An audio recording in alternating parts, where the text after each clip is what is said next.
Now can Leicester pull something special out here? Outside to Leon Lloyd. Lloyd has scored his second try. So back at Welford Road, Leon, it's changed a bit since your debut, I imagine. What do you remember from those early days? Well, the pitch is in much better condition than when it was back then. Yeah, it's a special place. It always will be a special place. It's grown a lot since I was here. The pitch is still the pitch, and the change room is still the change room. But if I look around the facilities here, it's vastly improved. And even back then, it was still one of the best clubs in England, if not in Europe. So yeah, it's good to be back. Yeah, you touched on obviously the change that's gone over the years at Welford Road. Did you notice that at the time? Did you notice that the club was getting bigger and more successful? Well, I definitely knew the club was getting successful on the pitch because I was very fortunate to play in a pretty decent era. But obviously, with success breeds success, so the off-field staff were generating stuff, and the commercial side built up.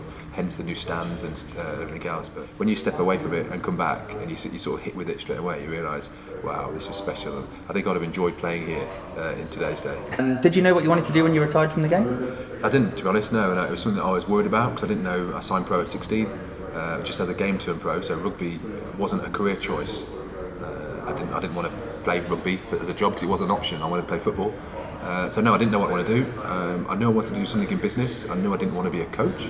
I feel very lucky to have played not just sport professionally, but rugby professionally. I think that's given me some great key skills that I've taken away, but also being sort of learning those skills here under the likes of Dean Richards, Mike Johnson, Neil Back, those guys. That sort of stood me in good stead as well for what I'm doing now.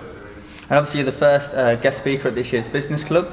Just tell us a little bit about what you're doing now and obviously what we'll be talking about on the evening. Yeah, so I've been retired for 10, 11 years, still working seasons. And one of the things that I'm passionate about is coming from an elite environment, an elite sport. I work now at Switch to Play, and we help athletes prepare for the next phase of their life. So how to perform better on the pitch, or in the pool, or on the park, but then prepare for the next phase of their life.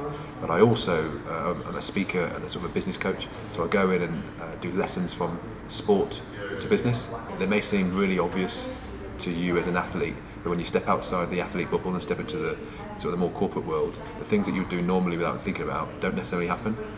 So I'm going to be talking about those key learnings at the business club.